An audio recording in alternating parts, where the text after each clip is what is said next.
यहाँ 3 चरणीय सटीक प्रक्रिया है जिससे आप कुछ भी 10 गुना तेजी से सीख सकते हैं, बिना बीच में थके हुए या 12 प्रोडक्टिविटी वीडियो एक साथ देखकर खुद को स्मार्ट महसूस करने के बावजूद कुछ भी न बदलने के। मैं यहाँ सामान्य सलाह की बात नहीं कर रहा, जैसे कि अपने नोट्स को हाईलाइट करें या फ्लैश कार्ड्स का इस्तेमाल करें। मैं उस तरह की सीखने की बात कर रहा हूँ जो दिमाग में बैठ जाती है, जो आदत बन जाती है, पछतावा नहीं, वो जो आपको सोचने पर मजबूर कर दे, अरे मैं इतनी जल्दी इसमें इतना अच्छा कैसे हो गया। क्योंकि सच्चाई यह है, ज्यादातर लोग सोचते हैं कि वे सीख रहे हैं, जबकि असल में वे बस इकट्ठा कर रहे हैं कोड्स, स्क्रीनशॉट्स, स्टडी हैक्स, जो भी उन्हें प्रोडक्टिव महसूस कराए। लेकिन 100 वीडियो देखने का मतलब यह नहीं है कि आपने कुछ सीखा है, इस वीडियो को भी नहीं। 5 किताबें पढ़ लेने का मतलब ये नहीं है कि आप आगे बढ़ गए हैं, और नहीं सिर्फ इसलिए कि आपने उसे हाईलाइट किया है, इसका मतलब ये नहीं कि वह आपकी हो गई। आपको वह याद नहीं रहता जो आपने पढ़ा, आपको वही याद रहता है जो आप इस्तेमाल करते हैं, और कहीं ना कहीं आप यह पहले से जानते हैं। वो बातें जो सच में आपके साथ रह गईं, वो कॉन्सेप्ट्स जो बिना कोशिश के भी याद रहते हैं, वे सब एक्शन से आए, करने से, गलती करने से, सुधारने से, फिर से कोशिश करने से। यही असली सीखने की जगह है, थ्योरी में नहीं, इरादा। मैं समझाता हूं। पहला कदम, फोकस। इसका मतलब है दुनिया को बंद कर देना। ना म्यूजिक, ना बैकग्राउंड में यूट्यूब, ना नकली मल्टीटास्किंग।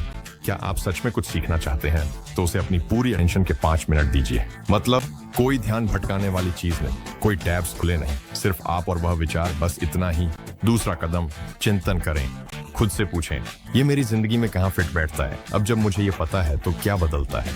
ये गहराई से होना जरूरी नहीं है, बस ईमानदार होना चाहिए। अगर जवाब है कुछ नहीं बदलता, तो बधाई हो, आपने कुछ नहीं सीखा। आपने बस एक और विचार इकट्ठा कर लिया है जिसे आप 1 हफ्ते में भूल जाएंगे। तीसरा कदम, इसे लागू करें, चाहे वह भद्दा ही क्यों ना लगे, चाहे आप पहली 5 बार गलत ही क्यों ना करें। खासकर अगर आप पहली 5 बार गलत करते हैं। जब तक आप थोड़ी बहुत गड़बड़ नहीं कर रहे, तब तक आप सच में नहीं सीख रहे। उस चीज को अपने दिमाग से निकालकर असल जिंदगी में लाएं, वरना ये बस आपके नोट्स ऐप में धूल जमा करने वाला एक और विचार बनकर रह जाएगा। और फिर सिखाएं।